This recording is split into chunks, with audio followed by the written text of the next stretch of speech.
காரைக்கால் மைய பகுதியில் அமைந்துள்ள பழமை வாய்ந்த ஸ்ரீ கோதாண்ட ராமர் ஆலய கும்பாபிஷேக விழா வெகு விமர்சையாக நடைபெற்றது. இவ்விழாவில் புதுச்சேரி மாநில குடிமைப் பொருள் வழங்கல் துறை அமைச்சர் PRN திருமுருகன் கலந்து கொண்டு சுவாமி தரிசனம் செய்தார். இதில் ஏராளமான பக்தர்கள் கலந்து கொண்டு சுவாமி தரிசனம் செய்தனர். மழைநீர் சேகரிப்பு குறித்த விழிப்புணர்வு பேரணியை மாவட்ட ஆட்சியர் தொடங்கி வைத்தார். இதில் 100க்கும் மேற்பட்ட பள்ளி மற்றும் கல்லூரி மாணவர்கள் கலந்து கொண்டு விழிப்புணர்வு துண்டு பிரசுரங்கள் மற்றும் பதாகைகளை ஏந்தியவாறு பேரணியில் ஈடுபட்டனர். இந்த பேரணியில் திருவாரூர் சட்டமன்ற உறுப்பினர் பூண்டி கலைவாணன் சிறப்பு விருந்தினராக கலந்து கொண்டார்.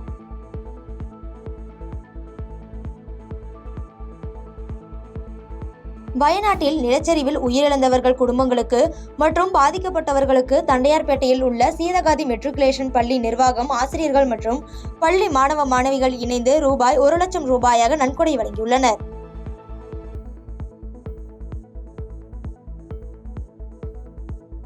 ராமநாதபுரம் மாவட்டம் ராமநாதபுரம் ஆட்சியர் அலுவலகம் முன்பு அஇஅதிமுக தொண்டர்கள் மீட்பு குழு ஒருங்கிணைப்பாளர் O. பன்னீர்செல்வம் ஆணையங்கிணங்க மாநிலங்களவை உறுப்பினரும் மாவட்ட கழக செயலாளர் தர்மர் தலைமையில் திமுக அரசை கண்டித்து மாபெரும் கண்டன ஆர்ப்பாட்டம் நடைபெற்றது.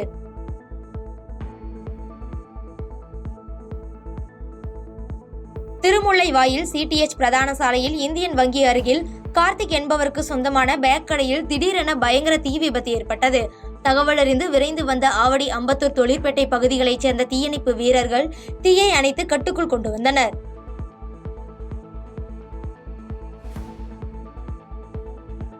விழுப்புரம் நகரம் மன்ற கூட்டத்தில் பல்வேறு கவுன்சிலர்கள் வராததால் இருக்கைகள் காலியாக இருந்தன. இதனை எதிர்த்து கேட்ட கவுன்சிலர்களுக்குள் வாக்குவாதம் ஏற்பட்டது. இதன் பின்னர் பல்வேறு நடவடிக்கைகள் எடுக்க பல்வேறு கட்சியின் சார்பாக கோரிக்கை வைக்கப்பட்டன.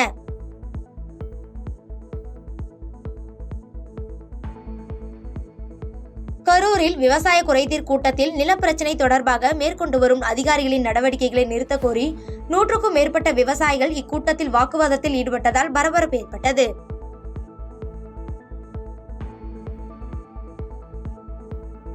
அரவக்குறிச்சியில் தமிழக வெற்றி கழகம் கொடியேற்று விழாவில் பொதுமக்களுக்கு இனிப்புகள் மற்றும் உணவு வழங்கி ரசிகர்கள் கொண்டாடி மகிழ்ந்தனர்.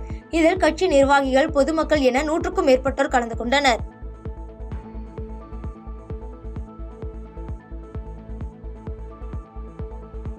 சென்னை இந்திரா நகரைச் சேர்ந்த 10ஆம் வகுப்பு படிக்கும் ருதீஸ்வரன் என்ற மாணவர் தாய்லாந்தில் நடைபெற்ற மல்யுத்த போட்டியில் வெண்கல பதக்கம் வென்று சாதனை படைத்துள்ளார்.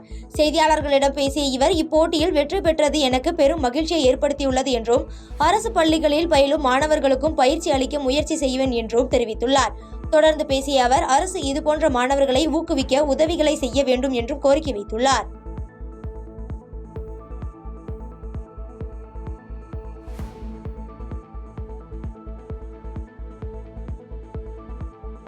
புதுக்கோட்டையில் திருமண நிகழ்ச்சி ஒன்றில் சசிகலாவின் சகோதரர் திவாகரன் கலந்து கொண்டார். இதில் கலந்து கொண்டு பேட்டியளித்த அவர், அதிமுக ஒருங்கிணைப்புக்கான பணியை புரட்சித் தலைவி சின்னம்மா தலைமையில் நடைபெற்று வருகிறது என்றும் 2026 சட்டசபை தேர்தலுக்குள் அதிமுக ஒருங்கிணையும் என்றும் பேட்டியளித்துள்ளார்.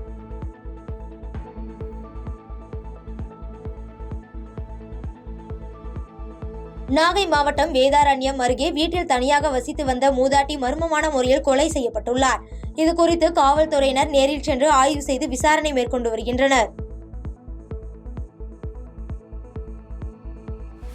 திருவாரூர் மாவட்டம் கூத்தாநல்லூர் அருகே வேலுக்குடி மாணிக்கவாசர் கோவில் கும்பாபிஷேக விழா வெகு விமர்சையாக நடைபெற்றது. இவ்விழாவில் திரளான பக்தர்கள் பங்கேற்று சுவாமி தரிசனம் செய்தனர்.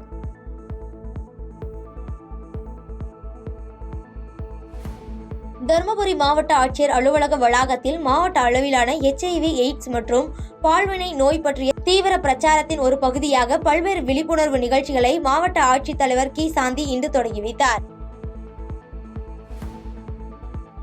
பாதகம் செய்பவரை கண்டால் நாம் பயங்கொள்ளலாகாது பாப்பா, மோதி மிதித்து விடு பாப்பா, அவர் முகத்தில் உமிழ்ந்து விடு பாப்பா. அண்மை செய்திகளை உடனுக்குடன் தெரிந்து கொள்ள இணைந்திருங்கள் இயம்நாடு தொலைக்காட்சியுடன்.